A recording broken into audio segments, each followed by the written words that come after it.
नमस्कार, बहुत स्वागत है आपका एमपी दिन भर। आप देख रहे हैं, मैं हूं आपके साथ ऋतु ज्ञानवानी। सबसे पहले बात इंदौर की। देश में बड़ा हमला करने की फिराक में सरफराज मेमन है। एनआईए ने अलर्ट जारी किया है। इंदौर के चंदन नगर इलाके का रहने वाला सरफराज बताया जा रहा है। मुंबई पुलिस ने इंदौर पुलिस को सूचना दी है। पाकिस्तान, चीन और हांगकांग में ट्रेनिंग लेकर भारत आया है सरफराज। पुलिस कमिश्नर हरि नारायण चारी मिश्र ने इसकी पुष्टि भी की है।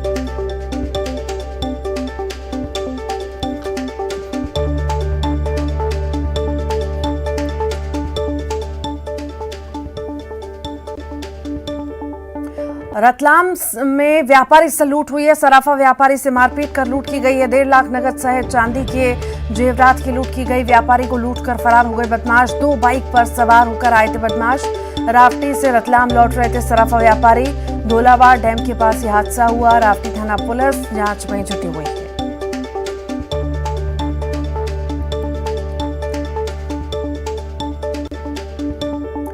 ग्वालियर से बड़ी खबर है। हाईकोर्ट ने नर्सिंग परीक्षाओं पर रोक लगाई है। हाईकोर्ट ग्वालियर की डबल बेंच ने रोक लगाई है। कल से शुरू होनी थी नर्सिंग की परीक्षाएं। BSc nursing, BSc post basic, MSc nursing की परीक्षा हो रही थी। मेडिकल यूनिवर्सिटी ने 2 नोटिफिकेशन के जारी कर सत्र 2019-21 के छात्रों को परीक्षा की अनुमति दी थी। याचिकाकर्ता ने तर्क दिया था 2023 के नोटिफिकेशन पर पुराने सत्र के छात्रों को अनुमति नहीं दी जा सकती।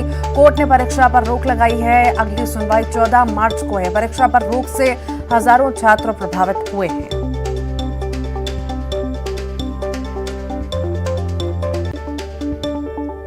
मध्य प्रदेश विधानसभा बजट सत्र की शुरुआत राज्यपाल के अभिभाषण के साथ हुई है। राज्यपाल मंगू भाई पटेल ने अपने अभिभाषण में सरकार की उपलब्धियों को गिनाया।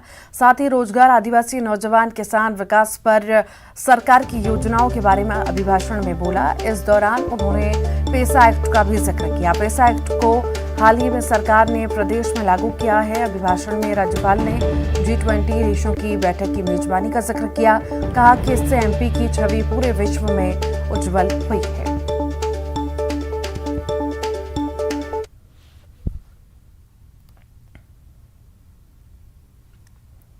1 मार्च को मध्य प्रदेश का बजट सदन में पेश होगा, तो वहीं नेता प्रतिपक्ष ने ई बजट पेश किए जाने पर विरोध जताया। गोविंद सिंह ने डिजिटल बजट को तानाशाही बता दिया। तो वहीं वित्त मंत्री जगदीश देवड़ा ने न्यूज 18 से खास बातचीत के दौरान बताया कि ई बजट मध्य प्रदेश के विकास का बजट होगा। जबकि गोविंद सिंह के आरोपों पर कहा कि पेपरलेस बजट धीरे धीरे सबकी समझ में आ जाएगा। पहली बात तो मैं माननीय अध्यक्ष महोदय से अनुरोध करूंगा कि मध्य प्रदेश में अधिकांश अनुसूचित जाति, जनजाति, गरीब, पिछड़े तबके के लोग हैं। अभी इनको पूरा डिजिटल और ये बजट की हमें पूरी जानकारी नहीं है। इस तरह का प्रक्रिया जिसमें लोगों का जनमानस पक्ष में नहीं हो, ज्यादा लोग इस बात को नहीं चाहते हो, जबरदस्ती तानाशाही तरीके से लिखित पेपर न देकर डिजिटल बजट देना, मैं इसका विरोध करूंगा। नहीं, मुझे नहीं लगता। आखिर कहीं ना कहीं अपनी जो रफ्तार है, टेक्नोलॉजी जितनी चल रही है, सब लोग धीरे धीरे करके सबको हैबिट में आ जाएगा। और ये बहुत बड़ी बात है कि पेपरलेस पूरी व्यवस्था होगी, तो ये बड़ी बात है और निश्चित रूप से होना चाहिए, नए रूप में आना चाहिए। नई शराब नीति के आने के बाद सीएम शिवराज सिंह चौहान ने पूर्व सीएम उमा भारती की मुलाकात की। दोनों नेताओं के बीच करीब 20 मिनट बातचीत हुई। इस मुलाकात के बाद उमा भारती ने ट्वीट किया और आबकारी नीति की तारीफ करते हुए लिखा कि मध्य प्रदेश पूरे देश में मॉडल स्टेट बन गया है। नारी शक्ति की तरफ से उनका अभिनंदन किया।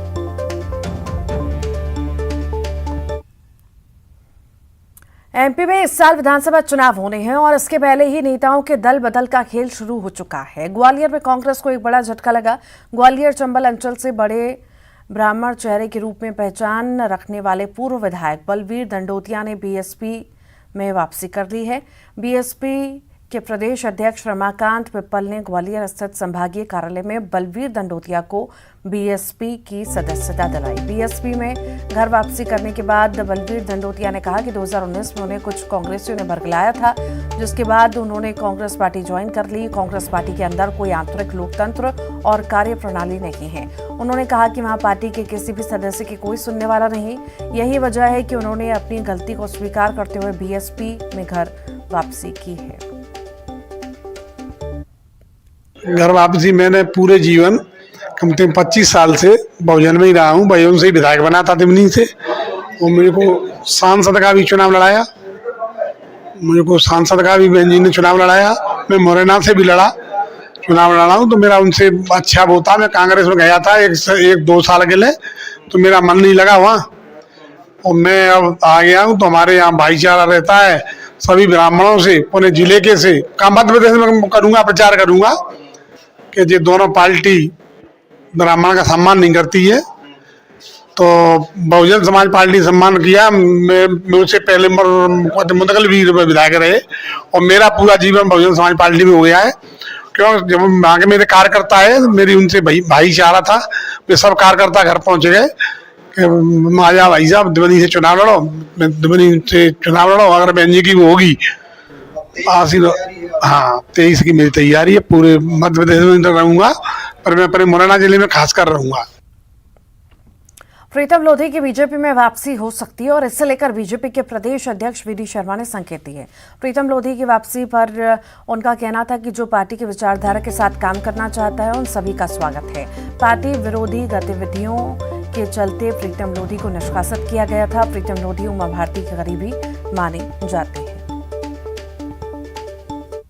भारतीय जनता पार्टी के अंदर सबको आकर के लगता है कि हम कुछ कर सकते हैं, देश और समाज के लिए हम अपनी महत्वपूर्ण भूमिका कुछ निभा सकते हैं, तो उनको कोई मंच अगर लगता है या मोदी जी के नेतृत्व में इस देश के अंदर भारतीय जनता पार्टी में आकर के कुछ काम करने की उनकी इच्छा जागृत होती है, तो कोई भी ऐसे सब लोगों का स्वागत है। वो आ सकते हैं बूथ लेवल पर भी और बड़े स्तर पर भी। और इसी बीच न्यूज 18 से खास बातचीत में प्रीतम सिंह लोधी ने कहा कि उनकी राजनीति का भविष्य जनता तय करेगी। उन्होंने कहा कि जनता ही बताएगी कि मुझे किस पार्टी में जाना है। अब पिछोर की जनता का ही निर्णय सर्वोपरि है। भाजपा से निष्कासित प्रीतम सिंह लोधी की जल्द ही बहाली के संकेत मिल रहे हैं, और बहाली कब तक होगी इस वक्त हमारे साथ ओबीसी नेता प्रीतम सिंह लोधी, उन्हीं से बात करेंगे। सर, 6 महीने पहले आपको निष्कासित किया गया था बीजेपी से ब्राह्मण विरोधी बयान को लेकर, लेकिन अब 6 महीने बाद इस तरह के संकेत मिल रहे हैं कि आपकी जल्दी पार्टी में वापसी होने वाली है। संकेत आपको मिले हैं क्या? किसी का कॉल आया है क्या? और क्या लग रहा है कि जल्द से जल्द बहाली, अब जल्द से जल्द वापसी? हाँ, मेरे पे कॉल आए थे और पार्टी के लोगों की बात हुई थी।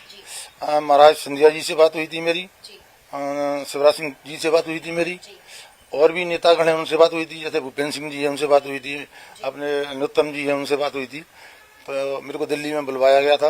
उन्होंने पार्टी के बहाली के लिए मुझसे कहा कि आप पार्टी में आया वापस और पार्टी का काम करें, क्योंकि हम 3 पीढ़ियों से पार्टी का काम कर रहे हैं। जनसंघ जनता पार्टी और भारतीय जनता पार्टी का हमने सफर तय किया है। मेरी इच्छा नहीं थी जाने की भारतीय जनता पार्टी में, लेकिन सोच भारतीय जनता पार्टी की रखता हूं मैं क्या ओबीसी SC ST का मैंने फिर एक दिन बाबा साहब के चरणों में जाके मैंने कसम खाई थी कि मैं ओबीसी SC ST का काम करूंगा। अब बात यहाँ आ पड़ी है, राजनीति ने मोड़ लिया। अब मुझसे कहा भारतीय जनता पार्टी में सदस्यता लेने के लिए। अब मैं बगैर जहां से चुनाव लड़ता हूं, शिवपुरी जिले में विधानसभा है पिछोर, उससे मैं चुनाव लड़ता हूं। तो वहां के लोग 25 साल से मेरे साथ रह रहे हैं, मेरे साथ में दुख में सुख में सारा मेरे साथ रहा, मैंने भी उनके दुख सुख में साथ रहा। लेकिन उनने कहा कि बगैर हमारे प्रीतम भैया पार्टी के कहीं भी किसी में नहीं जाना है। तो मेरी भी सोच है ये कि मैं उनके बगैर पूछे मैं कहीं नहीं जाऊंगा। आखिरी सवाल है, आपने तय नहीं किया है, आपने खुद तय नहीं किया है कि आप बीजेपी में जाएंगे। भले बीजेपी ने संकेत दिया आपकी बहाली के, लेकिन आपने जनता पर छोड़ दिया है। जनता अगर कहेगी कि बीजेपी ने किसी और पार्टी के साथ जाना है तो आप उसके साथ जाएंगे? बिल्कुल, जो जनता जिस पार्टी की जनता इशारा करेगी, जिस पार्टी को जनता मुझसे बोलेगी, मैं उस पार्टी में जाऊंगा। तो ये हमारे साथ प्रीतम सिंह लोधी हैं, जिनका यही कहना है कि जनता तय करेगी, क्योंकि 90,000 लोग इनके साथ हैं और 90,000 लोगों के बीच में और इससे ज्यादा के लोगों के बीच में, जनाधार के बीच में सीएम शिवराज सिंह चौहान और ज्योतिरादित्य सिंधिया जी केंद्रीय मंत्री जाएंगे और जनता तय करेगी कि मुझे किस पार्टी में जाना है। जनता जो कहेगी उसी हिसाब से ही जो आगे का रणनीति है वो तय की जाएगी, लेकिन फिलहाल भारतीय जनता पार्टी की तरफ से बहाली के संकेत दिए गए हैं और इसके बाद निर्णय प्रीतम सिंह लोधी ने पूरी तरह से जनता पर छोड़ दिया है। कैमरामैन खान सिंह के साथ रंजना दुबे, न्यूज़ 18 भोपाल। ग्वालियर से बड़ी खबर की बात करते हैं। आम आदमी पार्टी का हंगामा देखने को मिला है। निगम अमले ने उठाया फुटपाथियों का सामान उठाने पर आप पार्टी का हंगामा देखने को मिला। आप नेता रुचि गुप्ता ने हंगामा किया। अमले की गाड़ी पर बैठी आप नेता महाराजवाड़ा इलाके की ये घटना आपको बता रहे हैं।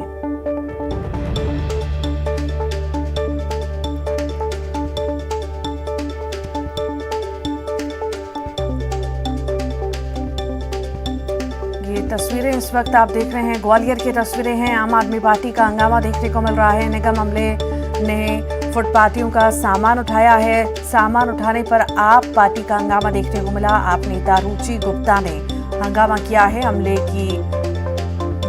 की गाड़ी है, आप नेता बैठी हैं उस पर। महाराजवाड़ा इलाके की ये घटना आपको बता रहे हैं।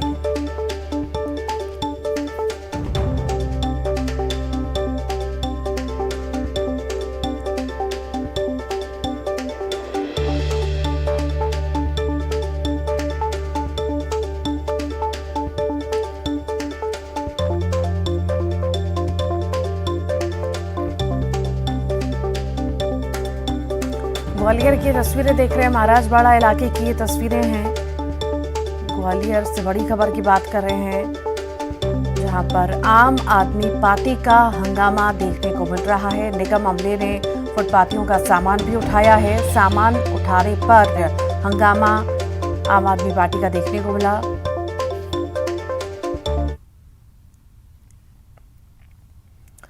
भोपाल में पीसीसी चीफ कमलनाथ के आवास पर कांग्रेस विधायक दल की बैठक हुई, जिसमें विधानसभा के बजट सत्रों को लेकर मंथन हुआ। साथ ही सदन में सरकार को घेरने की रणनीति बनी। बैठक के बाद पूर्व वित्त मंत्री तरुण भनोट ने बीजेपी सरकार पर निशाना साधा और कहा कि इस बार का बजट शिवराज सरकार का अंतिम बजट होगा। 1 मार्च को प्रदेश का बजट आ रहा है, लेकिन सरकार ने इसी महीने कर्ज लिया है। सरकार बजट में कई घोषणा करती है, लेकिन उसको पूरा नहीं करती। देखिए, ये शिवराज सिंह जी की सरकार की हर तरह से अंतिम बजट सत्र है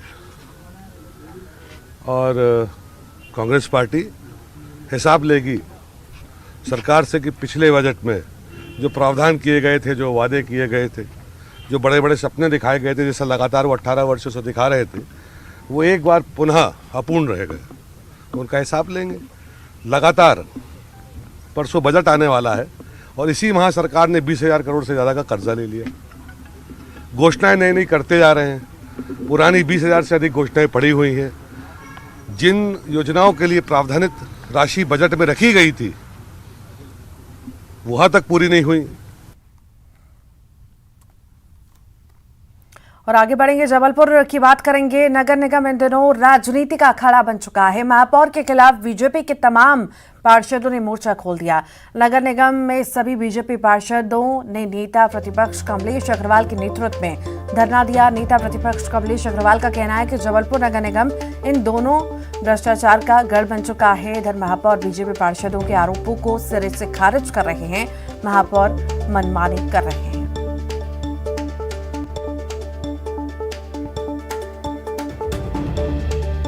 जबलपुर नगर निगम की निकम्मी सरकार जब से महापौर जी चुनाव जीत के आए हैं, मुझे ऐसा लगता है कि इतिहास में काले अक्षरों में लिखा जाएगा।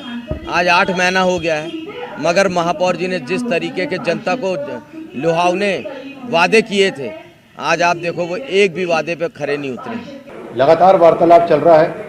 मैं परसों भारतीय जनता पार्टी के हमारे पार्षद साथी हैं, बहन है, उनके वार्ड में होके आया, सारी समस्याएं देख के आया। सारे लोगों को भारतीय जनता पार्टी के जो वार्ड हैं उनको अभी हम लोगों ने लाइटें भी अलग से वितरित करी। इतनी लाइटें उनको वितरित हुई, जो उनकी समस्या उसके बारे में बता रहा हूँ, तो वो सब प्रकार की पूर्ति है उनको। उमरिया में सीएम कन्यादान योजना में गड़बड़ी हुई है। मंत्री मीना सिंह ने फर्जीवाड़ा पकड़ा है। विवाहित जोड़ों को आभूषण मिल रहे हैं, उसमें फर्जीवाड़ा है। विवाहित जोड़ों को नगद राशि देने के निर्देश दिए। अफसरों को नकली आभूषण लौटाने के आदेश दिए हैं। आभूषण देने वाले ठेकेदार को खरी खोटी सुनाई गई है। और उसके बाद 12,950 क्या है, जो ज्वेलरी हमको 12,950 रुपए का देना था। जब हमने इन ज्वेलरी वालों का सामान बुला के देखा तो सारे 12,950 के अलावा मुश्किल से 5-6 हजार का सामान लौटा रहे हैं। और उसके बाद 12,950 हम कैश में आप सबको देंगे। मंजूर है ना? ज्वेलरी लोगे कि 12,900 लोगे? क्या लोगे? पैसा लोगे कि ज्वेलरी? आप बता दो। ज्वेलरी है 6-7 हजार का, इससे ज्यादा तो है ही नहीं है। पैसा लोगे भाई? हाथ उठा के बोल दो तो पैसा सबको मिल जाएगा। इसीलिए ज्वेलरी कैंसिल किया जाता है भैया। पूरा गिलेट का बना के ले, पूरा गिलेट का। मुझे लगता है प्रधानमंत्री के खिलाफ टिप्पणी करने के मामले पर पूर्व मंत्री और कांग्रेस नेता राजा पटेरिया को हाईकोर्ट से बड़ी राहत मिली है। हाईकोर्ट ने 1 लाख के मुचलके पर राजा पटेरिया को जमानत दी। राजा पटेरिया पिछले 2.5 महीने से पन्ना जिले के पवई उप जेल में न्यायिक अभिरक्षा में बंद हैं। आपको बता दें कि पिछली बार राजा पटेरिया की जमानत अर्जी खारिज करते हुए हाईकोर्ट ने राजनेताओं की बयानबाजी पर तल्ख टिप्पणी की थी। हाईकोर्ट ने कहा था कि केवल सस्ती लोकप्रियता हासिल करने के लिए राजनेता इस तरह की बयानबाजी कर रहे हैं। पटेरिया के परिजनों का कहना है कि वीडियो देखने के बाद हाईकोर्ट ने कहा है कि यह केवल राजनीतिक मुद्दा बनाया गया था। आपको बताइए कि 13 दिसंबर 2022 में अरेस्टिंग हुई थी पापा की, और हमने हाई कोर्ट में अप्लाई किया था बेल के लिए, और कोर्ट ने आज सुनवाई करी और माननीय न्यायपालिका ने हमको जमानत दी हुई है। और उन्होंने कोर्ट में उस वीडियो को पूरा देखा, जो वीडियो ओरिजिनल वीडियो था जिसमें सारा सेंटेंस प्रॉपर्ली दिया गया था, उसको देखने के बाद जज साहब ने उसको हमको बिल दिया है। जबलपुर के सहकारिता विभाग में महिला कर्मचारियों के बीच का विवाद सड़क पर आ चुका है। विभाग में तैनात महिला कर्मचारी ने 2 महिला सहकारिता निरीक्षकों के खिलाफ बदसलूकी और मारपीट का मुकदमा दर्ज कराया था, जिसके बाद पीड़ित महिला के समर्थन में कर्मचारी संगठन से जुड़ी महिलाओं ने पुलिस अधीक्षक कार्यालय पहुंचकर पूरे मामले की निष्पक्ष जांच करने और कड़ी कार्रवाई करने की मांग की। इस बीच मामले में नया मोड़ तब आया जब पीड़ित महिला का एक वीडियो सोशल मीडिया पर वायरल होने लगा। इस वीडियो में एफआईआर दर्ज कराने वाली महिला कर्मचारी अपने कार्यालय में पदस्थ साथी कर्मचारियों को भला बुरा कहते हुए नजर आ रही है। एक ज्ञापन के विषय में एसपी महोदय को ज्ञापन देने के लिए एकत्रित हुए हैं। हमारी बहन ममता, उनके साथ जो सहकारिता विभाग में कार्यरत है, उनके साथ उन्हीं की सहकर्मियों ने अधिकारी के सामने मारपीट की। न सिर्फ मारपीट की बल्कि उनको गिरा दिया। वो 3 दिन भर्ती भी थी। उसके बाद उनको थ्रेटनिंग भी दी जा रही है, उनको धमकी भी दी जा रही है कि केस वापस ले लें। पूर्व में कुछ दिन पहले एक इनके कार्यालय में बैठक के दौरान 2 पक्षों के बीच में कुछ वाद विवाद हो गया था और धक्का मुक्की के कारण वाद विवाद आगे बढ़ गया था, जिस पर से इनके द्वारा थाना ओमती में अपराध पंजीबद्ध करवाया गया है। इनकी मांग यही थी कि जो अपराध पंजीबद्ध करवाया गया है, अगर उसमें अरेस्टिंग नहीं हुई है तो उसमें तत्काल अरेस्टिंग की जाए। और अब बात करेंगे नर्मदापुरम की, जहां युवक के भाई स्कूटी चालक महिला से टकरा गई और इससे महिला इतनी गुस्सा गई कि उसके युवक के सरे राह जमकर पिटाई कर दी। इस दौरान युवक महिला से माफी मांगता रहा, लेकिन महिला ने युवक की एक नहीं सुनी और युवक को पीटती रही। वहीं मौके पर मौजूद पुलिस ने भी महिला को समझाने की कोशिश की, बावजूद इसके महिला पुलिस के सामने भी युवक को मारती रही। मामले में पुलिस ने महिला की शिकायत पर आरोपी के खिलाफ मामला दर्ज किया है।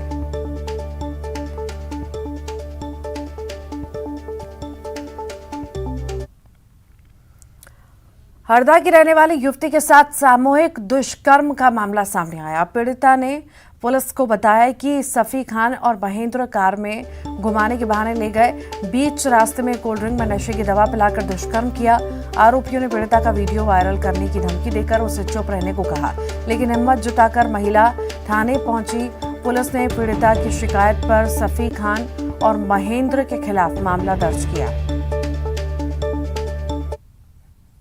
एक हरदा की बच्ची है जिसके साथ 21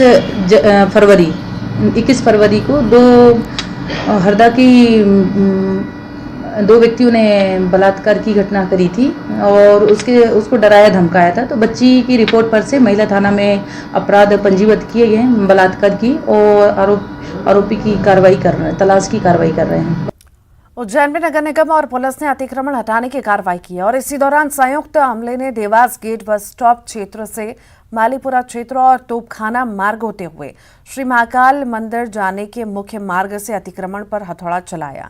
शहर के लोगों के लिए मार्ग काफी अहम है। अतिक्रमण के चलते जाम की स्थिति पैदा होती है। इससे निपटने के लिए प्रशासन ने हथौड़ा चलाया है।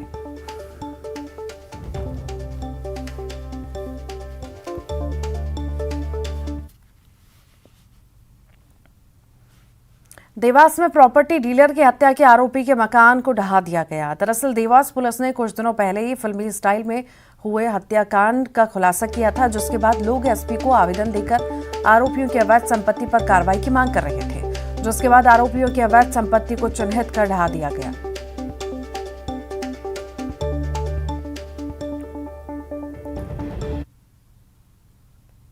रतलाम के रेलवे प्लेटफॉर्म पर बीती रात चाकूबाजी करने वाले दोनों बदमाशों को जीआरपी ने पकड़ लिया है और दोनों का सरेरा जुलूस निकाला गया। दोनों बदमाश इमरान और सद्दाम इंदौर के नामचीन हिस्ट्री शीटर।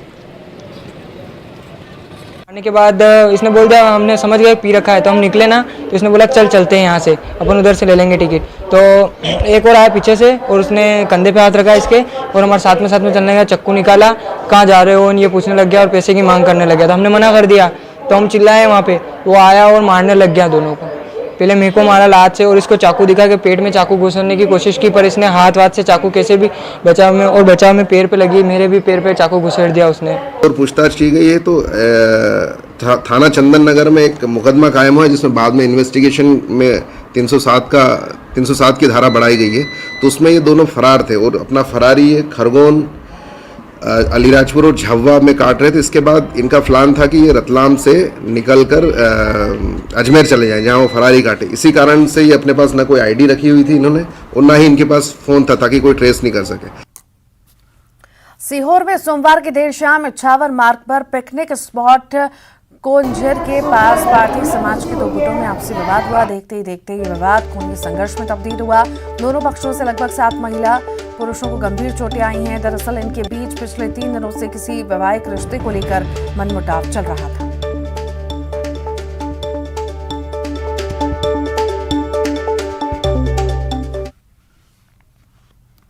बात सतना के करेंगे, जहां पंचायत राज्य मंत्री राम खिलावन पटेल के भाई विजय पटेल पर आदिवासी परिवार ने जमीन पर कब्जा करने का आरोप लगाया। दरअसल 8 महीने पहले इसी जमीन पर मंत्री के भाई ने अपना मालिकाना हक बताकर बेदखली की कार्रवाई की थी। तब आदिवासी का घर जमींदोज कर दिया गया था। आदिवासी कोर्ट की शरण में गया, जहां कोर्ट ने आदिवासी के पक्ष में फैसला सुनाया। मेरी खुद की जमीन है, हमने जगदीश प्रसाद चतुर्वेदी जी से रजिस्ट्री करवाई हुई है। पूरा उन्होंने हमको बेचा है और उनके नाम जमीन थी और उनने अपनी जमीन हमको बेची थी। मेरे पास पट्टा, रजिस्ट्री सब कुछ है और उसने कुछ 2-4 डिसमिल में कब्जा किया हुआ था और उसने हमारे ऊपर अटैक आया था और मैं एडमिट था उस समय। पूरे में कब्जा करके और मड़ैया उसने बना लिया था। बिना देश कहता है दिखावा है देश हम है तो एक जवाबदारी है, हमारा घर दुआर तैयागी लगा दे बिना देश। विजय कुमार पटेल थे और लल्लू वकील थे उनके और 4-6 लोग लिए थे अपने साथ में, पुलिस और फिर वो बाद में आए हैं। जब वो गिरा रहे थे, बारी उखाड़ रहे थे, तब सिर्फ 5-6 लोग वो गुंडा बस थी और तारा विजय पटेल। अमरपाटन ब्लॉक शिक्षा केंद्र में तैनात बीईओ और ऑडिटर को लोकायुक्त पुलिस ने 40,000 रुपए की रिश्वत लेते रंगे हाथ गिरफ्तार किया। आरोप है कि इन दोनों ने निलंबित शिक्षक की बहाली के लिए रिश्वत की मांग की थी।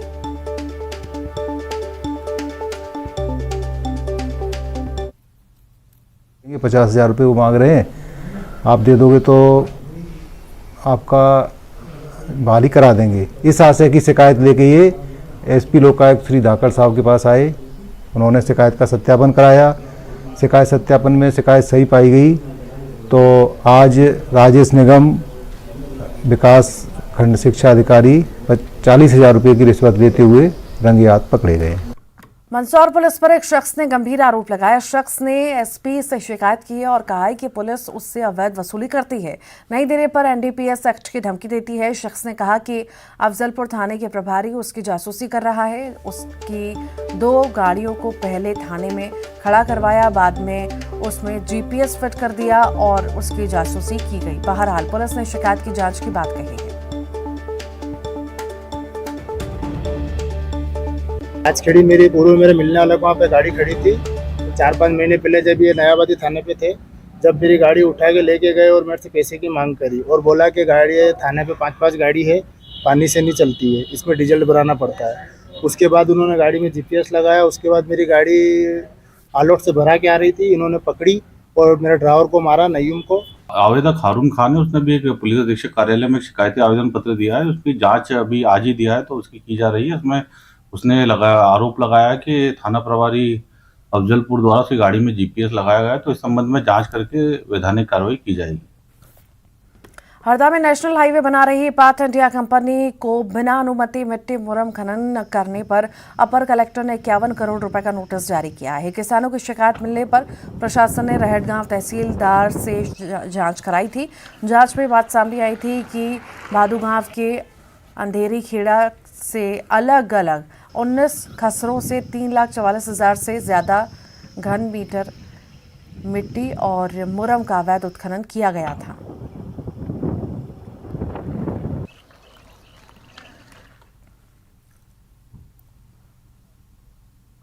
प्रदेश में 1 और 2 मार्च से 10वीं और 12वीं बोर्ड की परीक्षाएं शुरू हो रही हैं। इसे लेकर छात्र तैयारियों में जुटे हैं। परीक्षा को लेकर उन्हें कई तरह की चिंता भी सता रही है, लिहाजा छात्र काउंसलर्स की भी सलाह ले रहे हैं। एमपी बोर्ड के हेल्पलाइन सेंटर में भी ताबड़तोड़ कॉल आ रहे हैं, जिस पर छात्रों के साथ उनके अभिभावकों की काउंसलिंग भी की जा रही है। टाइम मैनेजमेंट से लेकर तनाव से दूर कैसे रहे, सारे टिप्स दिए जा रहे हैं। और इसी के साथ ही एम पे दिन भर में इतना ही।